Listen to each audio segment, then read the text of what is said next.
my, starry-eyed surprise. Here's the explanation for the new and improved starry-eyed surprise. First, I'm going to go into the handling. Afterwards, I'm going to tell you how you can get into this, because that's one of the benefits. This trick can be done from a shuffle deck, and you set it up right in front of the audience. A little bit about the lineage and the history. The obvious inspiration for this is initially Cliff Green's Phoenix Aces. Gregory Wilson's done some work on that I really enjoy. Lee Asher's Thunderbird is a very nice open-handed 4-ace production. Those are where I drew the inspiration for this routine. The setup. The setup is 4 aces, 2 colors, and 2 of the other color. Doesn't matter red or black, which is which. And the second from the top, the third from the face, is going to be flipped over, reversed. So in this case, I've taken spades, flipped over the clubs, hearts and diamonds. These cards are going to go into tenkai. It's very important I show you, this is slightly modified tenkai. Normal tenkai grip, if you were to take one card, and I'm going to show you an exposed view here, place it into tenkai. Tenkai, if you catch where the thumb is, notice how the thumb is almost at the corner. Kind of really got to zoom in. Right at the corner, you can see it. Now, the way that I want to do this, I want to move that card about 1/8 of an inch forward, so that I have a little ledge there. If my middle finger were to curve in, my middle finger could grab that card. You don't want to be grabbing it right at the extreme corner, because otherwise your middle finger, when it curls in, can't grab an edge. So it's slightly deeper. Okay? There's a little edge after your thumb. Now, you're going to have those 4 cards in that type of a tenkai grip. I want to get real close up so you can see where that is in my hand. Kind of move around here so you can see how there's a little ledge there for my middle finger to grab. And now the angles. Thankfully, one of the benefits of this routine, you're almost never in tenkai. You're in tenkai for a slight bit of one phase and a slight bit of another phase, and both are covered, totally covered.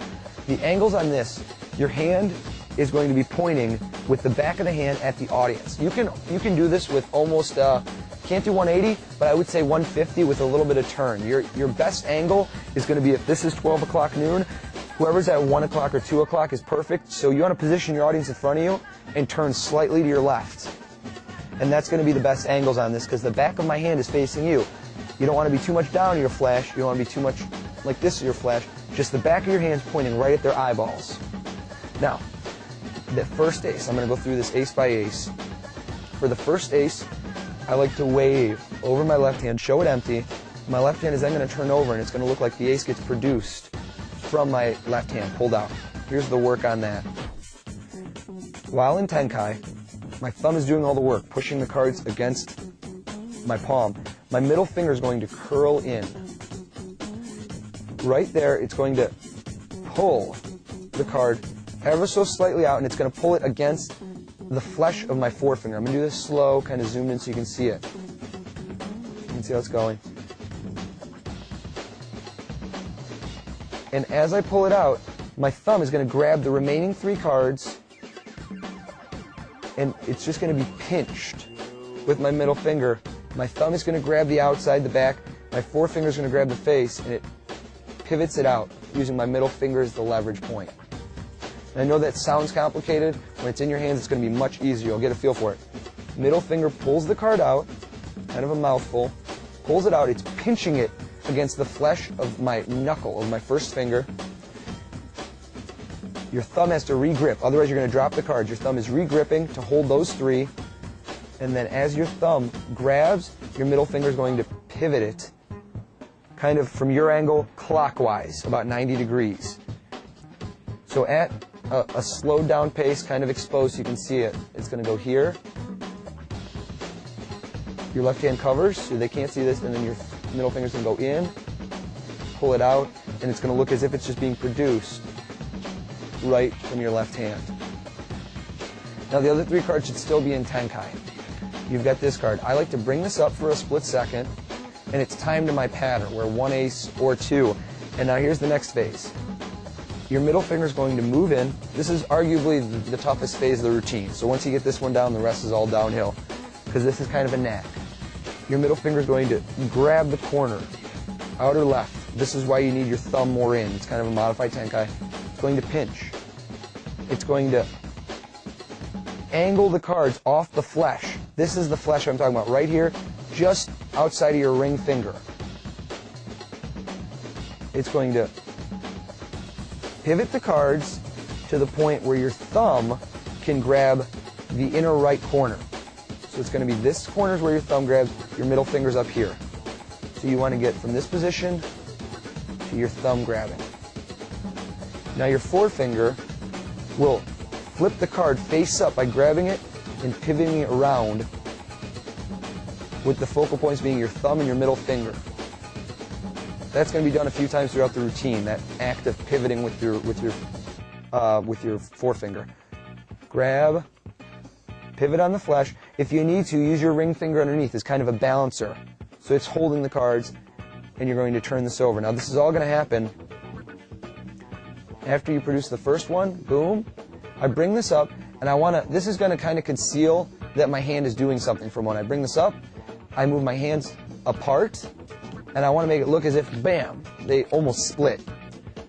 So this happens, the action with my right hand kind of exposed, moves over, shows, moves over, and it's happening as you're moving to the left. The bigger motion covers the smaller motion, pivots around, and at this point, as you're bringing your hands together, that's when you're going to be turning the card over. Now notice, this is one of the huge advantages over the initial starry-eyed surprise, was that this grip facilitates holding a triple very easily. You have 3 cards here held as one, but it looks so clean because your fingers are squaring it up at each edge, so it looks like a single.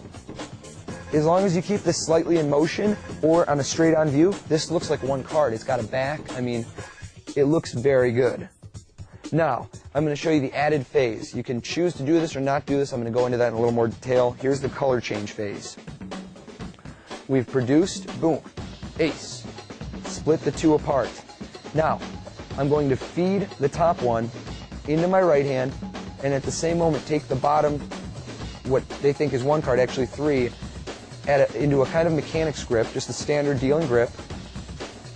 And then I'm going to, as I turn it over to show the back, I'm going to move it to fingertips. So you're here. Boom, I'm displaying the 2 cards. And I want to have this kind of my fingertips, nice and easy, real relaxed. So it just looks like 2 cards. I flip the first ace over, and I have it in-jogged, roughly half of its length. I want to enforce the fact this is red. Square this up, I snap. I'm going to snap, and I'm also going to make a noise, which is just taking the cards from concave to convex.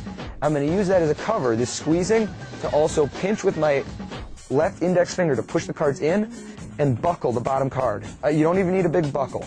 It happens under cover of this move, of squeezing back up. That's when you buckle and make the noise. I'm going to reach into the break, and I'm going to turn over a triple. Now, this is another thing that's very important. The way you catch the triple is going to decide whether that looks like 3 cards or like 1 card. You want to use your thumb, your index finger, and your middle finger, and even your ring finger to catch the card as it falls. As it falls over, the natural tendency is for those cards to split up. But with these 3 fingers grabbing the cards from all ends, it's going to make sure that it's aligned because you're straightening it out from the left, right, and the front. And leave it a bit out-jogged.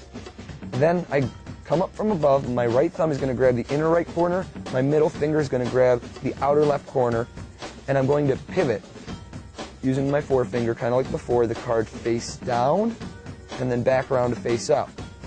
I'm going to do that, and I'm also going to turn over this card. The way I do that is I turn it over using my left forefinger underneath, and then I'm going to take my thumb and flip it back. Now it's very important, the timing on this, I don't do both of those things at the same time. That's too confusing for the eye. What I want to do is move the attention from one set of cards to the other. It lessens the chance anyone's ever going to catch that it's a triple. I start this, and at the moment that I've turned this over, that's when as it's going back to face up, that's when I start doing it with the other one as well. I know that sounds a little complicated. I'm going to do it in slow motion. Watch. Here, here, here, and then they come back together on top. That's the color change phase. We can skip that entirely. I'll show you how that goes. Now, I grab it from above in a biddle grip, and we're going to go on to the 3rd and final phase, the production of the last 2 aces. I like this little display. It's nice and clean. It's usually covered by patter, where I say, you know, the 2 aces. Now, I can't complain. 2 aces, but you know what's even better than 2 aces?